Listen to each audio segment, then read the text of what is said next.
In the summer of 2023, we launched vehicleprivacyreport.com. We now make our reports available in our app and at your staff's fingertips. Just tap the Vehicle Privacy Report icon at the bottom navigation menu.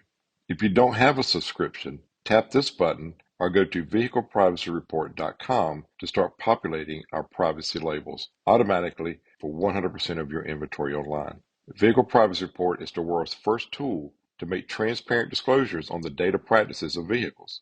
It's also a merchandising solution designed to increase consumer trust, protect your reputation, increase VDP engagement, and bring more leads. For a limited time, dealerships can try Vehicle Privacy Report through our app, and if you have an active subscription, simply scan the VIN to populate the Vehicle Privacy Report for that particular vehicle.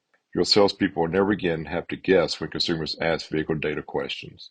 Thank you for taking the time to watch this video, and I hope you'll also take the time to view the other videos we have for all of our new updates we have made to our Privacy4Cars app. Thank you.